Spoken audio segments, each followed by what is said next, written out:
उसको रीओपन करके न्यायालय में प्रस्तुत कर रही है। तो आरजेडी नेता शक्ति यादव को आप सुन रहे थे, जो आरोपों से इनकार करते हुए। बहरहाल अब देखना यही होगा कि अब इस पूरे मामले को लेकर आगे बिहार की राजनीति में क्या रंग देखने को मिलता है। बहरहाल आनंद, आपका बहुत शुक्रिया तमाम जानकारी हम तक पहुंचाने के लिए। अब आगे बढ़ेंगे और अब बात गाजा की कर लेते हैं। देखिए, गाजा में 2 साल तक चली लड़ाई के बाद आज सोमवार से इजरायली बंधकों की रिहाई हो रही है। गाजा में 48 बंधकों की रिहाई की उम्मीद है और इसमें सैकड़ों लोग सुबह से ही तेल अवीव के बंधक चौक पर जमा हो गए हैं। बंधक और लापता परिवार मंच ने चौक पर लगाई गई स्क्रीन पर बंधकों की इजराइल वापसी का प्रसारण करने की योजना बनाई है। चैनल रिपोर्ट के अनुसार बंधकों के परिवारों को रात में ही दक्षिण की ओर रवाना कर दिया गया। परिवारों को गाजा सीमा के पास स्थित रीम्स सैन्य अड्डे पर पहुंचने के लिए कहा गया है और गाजा में हमास की कैद में अभी जो है 48 इजरायली बंधक अभी भी मौजूद हैं, जिनमें से 20 के जीवित होने की संभावना है। और 7 अक्टूबर 2023 को हमास ने इजराइल पर हमले के दौरान 250 बंधकों को अगवा कर लिया था। गाजा ने रिहा होने वाले बंधकों की लिस्ट जारी कर दी है। हमास ने 20 जीवित बंधकों की सूची जारी की है, जिन्हें वो इजराइल हमास युद्ध विराम के तहत रिहा करेगा। इसी के साथ ही आपको ये बता दें कि कुछ ही देर में इन लोगों को इजरायली आर्मी को आपको बता दें कि कैंप दिया जाएगा और जहां पर इन लोगों को जो है रखा जाएगा। कुल मिलाकर देखिए, लंबे समय से जो ये युद्ध चली आ रही थी, कहीं ना कहीं इस पर अब मुहर लगी है।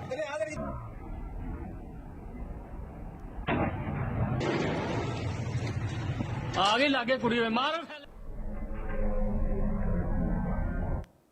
तो देखिए, पाकिस्तान में तहरीके लबैक पाकिस्तान यानी कि टीएलपी के विरोध प्रदर्शनों के दौरान भारी हिंसा भड़क उठी है। आपको बता दें कि मुर्दिके में हुए प्रदर्शन के दौरान टीएलपी अध्यक्ष हाफिज साद रिजवी को 3 गोलियां लगी है। प्रदर्शनकारियों ने पाकिस्तान पुलिस और पाक रेंजर्स पर गोलीबारी करने का आरोप लगाया है। इस घटना में साद रिजवी समेत कई अन्य प्रदर्शनकारी घायल हुए हैं, जिनका इलाज भी जारी है। आपको ये बता दें कि लगातार जिस तरीके से इस पूरे मामले को लेकर हमने देखा, गौरतलब है कि पाकिस्तान के लाहौर, इस्लामाबाद और रावलपिंडी सहित कई शहरों में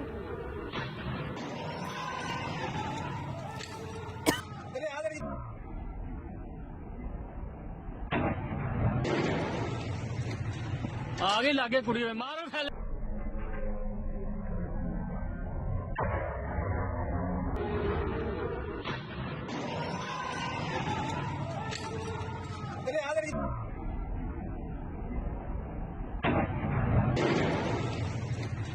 आगे लागे कुड़ी में मारो।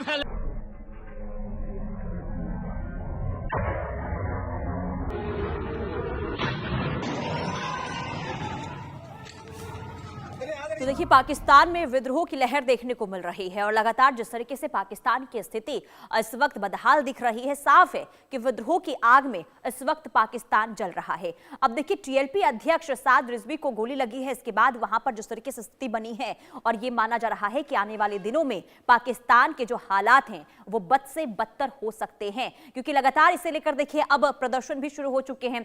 लेकिन आखिर क्या वजह है, आखिर क्यों प्रदर्शन टीएलपी की ओर से किए जा रहे थे, जरा हम आपको ये ग्राफिक्स के जरिए बताते हैं। विद्रोह की आग में जल रहा है पाकिस्तान, लेकिन क्यों? क्योंकि टीएलपी अध्यक्ष को गोली मारी गई। प्रदर्शन के दौरान साद रिजवी को गोली लगी है। प्रदर्शन हो रहा था और वहां पर गोली मारी गई है और आरोप वहां की सेना पर लगा है। साद रिजवी को 3 गोली लगी है, 3 गोलियां दागी गई और पाक पुलिस पर गोली मारने का आरोप लगा है। उसे लेकर और भी ज्यादा उग्र प्रदर्शन देखने को टीएलपी का देखने को मिल रहा है। टीएलपी का यह दावा है कि प्रदर्शन में 180 से ज्यादा लोगों की मौत हुई है, जबकि पाक सेना की फायरिंग में 500 लोग घायल हुए हैं। यानी कि यहां पर आप देख सकते हैं कि 500 लोग घायल और 180 लोगों की मौत की खबर सामने आ रही है। गोली मारने और गाड़ियों से कुचलने के भी आरोप लगे हुए हैं। यानी कि टीएलपी का साफ ये कहना है कि बर्बरता पाकिस्तान की ओर से दिखाई गई है और यही वजह है कि विद्रोह की लहर अब पाकिस्तान के अंदर देखने को मिल रही है। और लगातार देखिए, टूटता हुआ इस वक्त पाकिस्तान नजर आ रहा है, क्योंकि खुद के ही घर के अंदर एक के बाद एक विद्रोह की लहर देखिए अलग अलग हिस्सों में देखने को मिल रही है। और अब टीएलपी का यह विद्रोह देखने को मिल रहा था, जिस पर यह आरोप लगा है कि पाकिस्तानी सेना ने गोलियां बरसाई है। तो आपको बता दें कि देखिए प्रदर्शन और हिंसा पाकिस्तान आखिर क्यों सुलगा है, हम आपको विस्तार से समझाते हैं। देखिए पाक रेंजर्स और टीएलपी कार्यकर्ताओं में झड़प हो गई, क्योंकि टीएलपी के जो कार्यकर्ता है प्रदर्शन कर रहे थे और रोकने की कोशिश पाक सेना की तरफ से की जा रही थी। मुर्देके में प्रदर्शन का दौर के दौरान जो है भिड़ंत हो गई, झड़प की तस्वीरें सामने आई। पाक रेंजर्स पर फायरिंग करने का भी आरोप लगा है। इसके अलावा पाकिस्तान के मुर्देके और लाहौर में भी झड़प की स्थिति वहां पर भी देखने को मिली, यानी कि 2 जगह झड़प हुए, जिसमें कई लोगों के मारे जाने की खबर सामने आ रही है। इसके अलावा आपको यह भी बता दें कि टीएलपी को इस्लामाबाद जाने से रोकने पर भी झड़प हुई है। देखिए टीएलपी जो है वो इस्लामाबाद जाने की कोशिश कर रहे थे, लेकिन उन्हें रोकने की कोशिश की गई और उस दौरान भी काफी वहां पर हिंसक स्थिति देखने को मिली है। टीएलपी इस्लामाबाद की और मार्च कर रही थी और उन्हें रोका जा रहा था, लेकिन टीएलपी के जो कार्यकर्ता हैं वो मानने को तैयार नहीं थे। पाकिस्तान के पंजाब में जबरदस्त प्रदर्शन की स्थिति अभी भी बनी हुई है, यानी कि वहां अभी भी प्रदर्शनकारियों और पुलिस के बीच में जो भिड़ंत है वो एक बार फिर से हुई है। यानी कि आप देखिए कि अलग अलग हिस्सों में किस तरीके से पाकिस्तान के अंदर हिंसा हो रही है और इस वक्त जो टीएलपी और जो पाक सैनिक हैं उनके बीच में हिंसक झड़प की तस्वीरें सामने आई है, जिसमें यह कहा गया है टीएलपी की तरफ से कि गोलियां बरसाई गई है। गाजा पीस प्लान के विरोध में पाकिस्तान में यह हिंसा हुई है, यानी कि गाजा पीस प्लान को लेकर प्रदर्शन हो रहा था और हत्याओं के खिलाफ टीएलपी का यह विरोध प्रदर्शन हो रहा था, जो गाजा में हत्याएं की गई है। टीएलपी के विरोध प्रदर्शन ने अब आक्रामक रुख अख्तियार कर लिया है, क्योंकि अब रुकने वाले टीएलपी कार्यकर्ता नजर नहीं आ रहे हैं। पाकिस्तान में टीएलपी के विरोध प्रदर्शन से हिंसा और आगजनी फैल गई है। शहबाज सरकार के खिलाफ लोगों का गुस्सा जो है वहां पर अब फूटता हुआ नजर आ रहा है। नाराजगी जबरदस्त तरीके से देखने को मिल रही है। इस्लामाबाद की सड़कों पर हिंसक प्रदर्शन की जो भयावह तस्वीर सामने आई है वो बताता है कि पाकिस्तान किस तरीके से सुलग रहा है। बड़ी संख्या में पाकिस्तान में सड़कों पर प्रदर्शनकारी उतर आए हैं, सरकार के खिलाफ नारेबाजी कर रहे हैं। पाकिस्तान के कई शहरों में फिलहाल इंटरनेट सेवा जो है वो बंद कर दी गई है, लेकिन देखिए जो स्थिति वहां पर खराब हुई है वो कई सवाल जरूर उठाते हैं। हमारे मेहमान भी जुड़ चुके हैं, उनके पास चलेंगे। हमारे साथ विदेश मामलों के जानकार मनोज जी जुड़ चुके हैं। सर, सबसे पहले तो आप ये समझाइए कि पाकिस्तान में जो हो रहा है और अब, क्योंकि देखिए हम पहले से ही देख रहे हैं कि अलग अलग हिस्सों में विद्रोह की लहर पाकिस्तान में देखने को मिल रही थी, लेकिन टीएलपी का जो ये उग्र प्रदर्शन अब शुरू हो गया है सरकार और सेना के खिलाफ, क्या हो सकता है पाकिस्तान में आगे?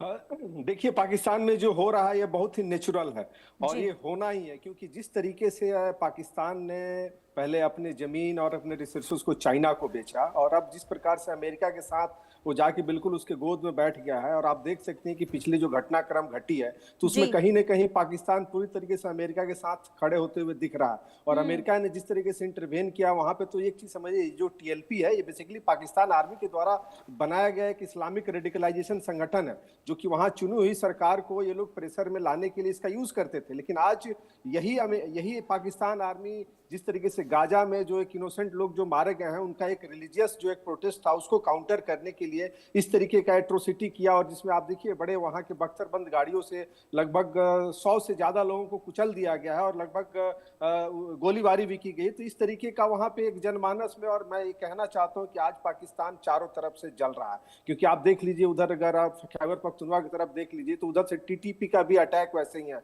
अफगानिस्तान का भी जिस तरीके से डूरंड लाइन है वहां पे भी अटैक है, और इधर आप बलूचिस्तान की तरफ भी देख सकते हैं। तो ये जो पंजाब का जो रेंज है और जिस तरीके से इन लोगों ने पूरे पाकिस्तान के सारे रिसोर्सेज को अपने क्षेत्र में लाके जो कब्जा किया है, तो अब ये सब सारी चीजें वहां की जो टेररिस्ट जो संगठन है, जो रेडिकल जो इस्लामिक संगठन है, वो इस चीज को देख नहीं सकते, और इसीलिए वहां शहबाज शरीफ पूरी तरीके से फेल हो चुके हैं। और एक चीज मैं और कहना चाहूंगा कि देखिए पाकिस्तान की जो आर्मी है वो बिल्कुल एक बिजनेसमैन की तरह काम कर रही है, और जिस देश का आर्मी अगर बिजनेस करने लगे तो आप समझ सकते हैं कि वहां की सिविल सोसाइटी को रोड पे आना ही पड़ेगा, क्योंकि आज ये जो संगठन है, जो टीएलपी, जो तहरीके लबैक है पाकिस्तान, इसको बनाने वाला पाकिस्तान आर्मी ही है, और इसने जिस तरीके से वहां के जो चुनी हुई सरकारों को कमजोर करने के लिए इसका यूज करता था और हमेशा एक तरीके से रेडिकलाइजेशन किया, लेकिन आज वही उसके खिलाफ ये लोग काम कर रहे। तो मुझे लगता है कि पाकिस्तान में सिविल वार शुरू हो चुका है, और ये बड़ा ही मतलब आप समझ सकते हैं कि इस एरिया का हर देश का एक अपना इतिहास होता है। तो पाकिस्तान का इतिहास अगर आप देख लीजिए, जब से बना है तब से अभी तक का ये सबसे वल्नरेबल स्थिति में आ चुका है, क्योंकि चारों तरफ से वहां पे इंटरनल कन्फ्लिक्ट्स हो रहे हैं, एक्सटर्नल्स का जिस तरीके से वहां पे पेनिट्रेशन हो रहा है, तो मुझे लगता है कि पाकिस्तान एक बिल्कुल एक जलते हुए अंगार के ऊपर बैठा हुआ है कि कुछ कभी भी कुछ भी हो सकता है। और आप देखिए वहां की जो आर्मी है उसमें इनके लोग शामिल हैं, और आर्मी भी एक तरीके से सब मैदान छोड़ के भाग रही है। अभी रिसेंटली जो न्यूज आया है वहां पे इवन टीटीपी ने भी जिस तरीके से पाकिस्तानी सेना को मारा है और जिस तरीके से अटैक किया, तो मुझे लगता है कि हर तरीके से ये लोग फेल हो चुका है, और जो प्रोफेशनलिज्म होता है पाकिस्तान आर्मी का वो धीरे धीरे डिटोरिएट हो रहा है। और इसके पीछे का सिर्फ कारण यही है कि अमेरिका के साथ जिस तरीके से पाकिस्तान जाके खड़ा हो गया, जिस तरीके से अपने लैंड को बेच रहा है, जिस तरीके से उस एरिया को सेल कर रहा है, जिसके चलते वहां के लोगों में इस तरीके का रोष देखने को मिल रहा है। जी, और देखिए ना सर, जो अगर टीएलपी जिसका आप पहले सपोर्ट करते थे, आपने खड़ा किया, लेकिन जब आपके ही खिलाफ आवाज उठाई गई तो आपने गोलियां बरसानी शुरू कर दी, और यही वजह है कि वहां पर देखिए अलग अलग तरीके से विद्रोह की लहर देखने को मिल रही है। लेकिन जो अब स्थिति वहां पर बनी हुई है पाकिस्तान में, ये बताता है कि पाकिस्तान के अंदर जो है वो बहुत ज्यादा स्थिति चिंताजनक बनी हुई है। लेकिन क्या माना जाए कि अगर कोई भी सरकार और सेना के खिलाफ आवाज उठाएगा तो उनके साथ ऐसी ही हरकत की जाएगी पाकिस्तान सेना और सरकार की तरफ से? क्योंकि देखिए टीएलपी नहीं बल्कि इससे पहले जब पीओके में विरोध प्रदर्शन हुआ था तब भी ऐसे ही उनके साथ दुर्व्यवहार किया गया था, इसे लेकर भी नाराजगी देखने को मिली थी सर।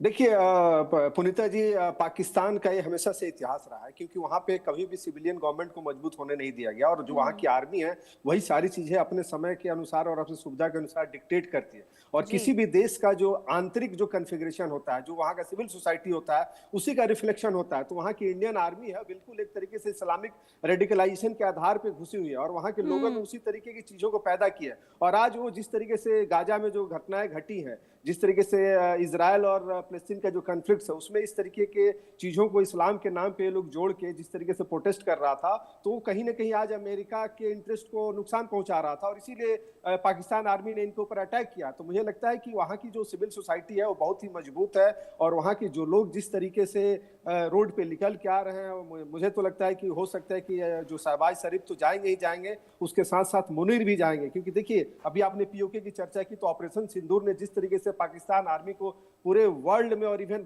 पाकिस्तान में भी जिस तरीके से एक्सपोज किया है, और दूसरी तरफ अफगानिस्तान जिस तरीके से अभी आप अफगानिस्तान के जो विदेश मंत्री हैं भारत दौरे पे हैं, तो उनका आप स्टेटमेंट उठा के देख लीजिए। वहां बलूचिस्तान जिस तरीके से बीएलए अटैक कर रहा है और जिस तरीके से वहां की ट्रेन को हाईजैक किया, तो ये सारी घटनाओं को अगर आप जोड़ के देखिए तो चारों तरफ से पाकिस्तान में इंटरनल कन्फ्लिक्ट्स चल रहे हैं, और जो कि कहीं ना कहीं इसको ब्रेक करने के लिए तैयार बैठे हुए हैं। और इसके पीछे का सिर्फ और सिर्फ एक ही कारण है, वहां की आर्मी। और आर्मी वहां पे जिस तरीके से हमेशा से वहां के लोगों को यूज करती है, और उसका यूज करने का एक ही कारण है, वो है इस्लामिक रेडिकलाइजेशन।